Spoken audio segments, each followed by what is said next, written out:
সিলেটে পালিত হচ্ছে মহান স্বাধীনতা দিবস। সকালে ৩১ বার তোপধ্বনির মধ্য দিয়ে শুরু হয় আনুষ্ঠানিকতা। বিনম্র শ্রদ্ধায় মুক্তিযুদ্ধের শহীদদের স্মরণ সহ নানা আয়োজনের মধ্য দিয়ে সিলেটে মহান স্বাধীনতা দিবস পালিত হচ্ছে। সকালে ৩১ বার তোপধ্বনির মধ্য দিয়ে মহান স্বাধীনতা দিবসের আনুষ্ঠানিকতা শুরু হয়। পরে পর্যায়ক্রমে শহীদ মিনারে শ্রদ্ধা নিবেদন করতে থাকেন সিলেট জেলা মুক্তিযোদ্ধা সংসদ, সিলেটের জেলা প্রশাসক, বিভাগীয় কমিশনার, এসএমপি, পুলিশ, জেলা পুলিশ এবং বিভিন্ন সামাজিক সাংস্কৃতিক সংগঠনের নেতৃবৃন্দ। এছাড়া সিলেট জেলা স্টেডিয়ামে অনুষ্ঠিত হচ্ছে কুচকাওয়াজ সহ নানা আয়োজন।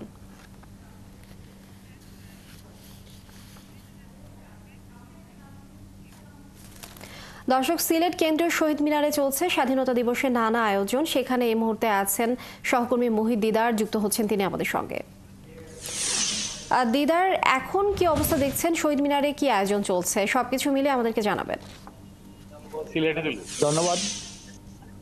আমরা সকাল থেকে সিলেটের কেন্দ্রীয় শহীদ মিনারে আছি।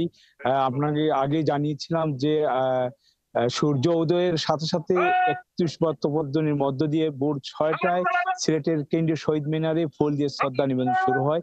এই সময় সিলেটের জেলা প্রশাসক, বিভাগীয় কমিশনার, সিলেট জেলা পুলিশ এবং সিলেট মেট্রোপলিটন পুলিশ সহ বিভিন্ন সংস্থার লোকজন এখানে ফুল দিয়ে শ্রদ্ধা নিবেদন করেন।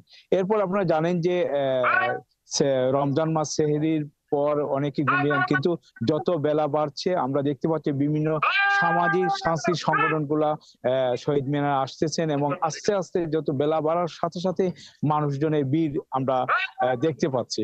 এখন অনেকেই এসেছেন, ফুল দিয়ে শ্রদ্ধা নিবেদন করছেন বিভিন্ন সামাজিক সাংস্কৃতিক সংগঠন। এবং আরেকটি কথা বলি যে এখানে সিলেটে সারা দিন ব্যাপী বিভিন্ন কর্মসূচি আছে। সকাল ৯টায় সিলেট জেলা স্টেডিয়ামে কুচকাওয়াজ অনুষ্ঠিত হবে। সকাল ১১টার সময় শহীদ মুক্তিযোদ্ধা এবং শহীদের পরিবারের সাথে একটি সম্বর্ধনা অনুষ্ঠান আছে। ঠিক দুপুর ২টার সময় মসজিদ, মন্দির, গির্জাতে বিশেষ প্রার্থনা হবে। এরপর রচনা প্রতিযোগিতা আছে। আপনাকে একটু আমি শহীদ মিনারের প্রাঙ্গণ মানুষ ধীরে ধীরে দেখতে পাচ্ছেন যে বিভিন্ন সাংস্কৃতিক সামাজিক সংগঠন তারা ফুল দিয়ে শ্রদ্ধা নিবেদন করছেন এবং বেলা দেখতে পাচ্ছি অনেকেই আসতে শুরু করছেন। আমরা আশা করছি যে যত বেলা বাড়বে বিভিন্ন সাংস্কৃতিক সামাজিক সংগঠনের যারা আছেন তারা এসে এখানে শ্রদ্ধা নিবেদন করবেন। আমি আপনাদেরকে সিলেটের কেন্দ্রীয় শহীদ মিনার থেকে সর্বশেষ অবস্থা আপনাদেরকে জানাবো।